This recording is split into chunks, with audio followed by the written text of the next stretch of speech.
the members for question as we identified.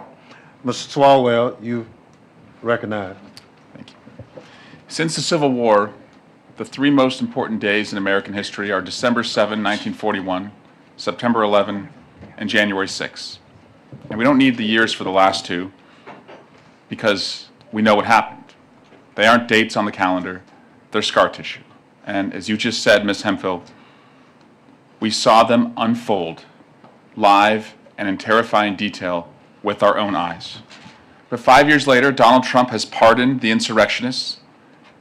The steps have been cleaned, the broken glass has been repaired, and because the 22nd Amendment says he can't run again, maybe we exhale.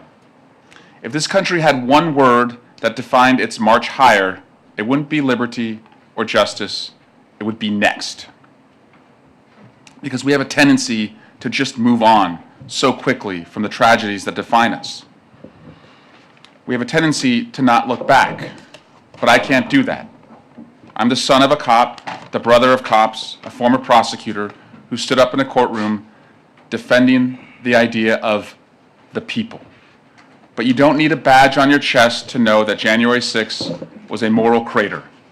You don't need a law degree on your wall to know that in a country like ours, we don't tolerate violence. You don't choose the criminal over the constable. What Trump is attempting to do is to gaslight a nation on an industrial scale.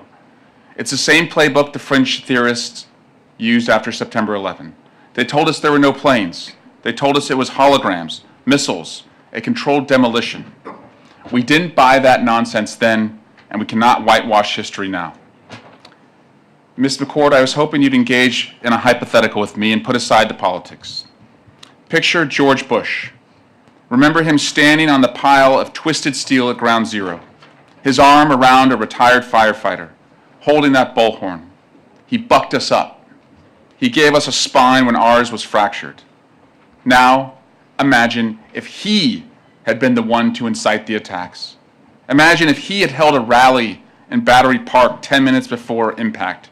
Imagine if he had pointed at the towers and told a seething, armed crowd to fight like hell, to stop the steal, and make them do the right thing.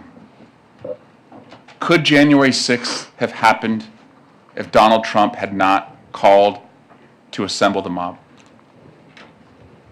I think that it could not, Representative Swalwell, and I think Jack Smith's testimony during his deposition recently makes that very clear. The evidence amassed about what Donald Trump knew, how many people, Republicans included, had told him there was no fraud in the election that's significant enough to change the results. His own attorney general had told them that. He called the crowd knowing that they responded to his dog whistles, and when he knew there was violence, when he knew that his own vice president was in danger, dire danger, that the mob had erected a gallows and said, hang Mike Pence, he let things continue and continued to let things continue. And according to Jack Smith's testimony the other day and the indictments, even the night after, the night of January 6th, he was still agitated. And we know that because 5 years later, he continues to propound those lies. I don't think, just for the record, George W. Bush would have ever said anything like that.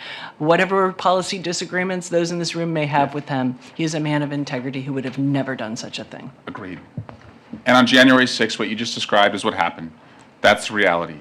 It's important that we tackle the future. More than ever, it's coming at us at a breathtaking speed. But if we don't acknowledge a past wound, it stays poisoned. If we don't right these wrongs, we don't just get a repeat of January 6th, we get January 7th and 8th. And the country we are barely holding on to now will slip forever through our fingers. It doesn't matter who you voted for. Our job, our civic sacrament is to reject the comforting lie, even when it comes from our friends, as Pamela Hemphill has told us. So we remember, we don't look away. We treat the day with the same reverence, the same sorrow, and the same resolve as the day the towers fell, because the moment we forget is the moment we, as a country, also fall. And I yield back.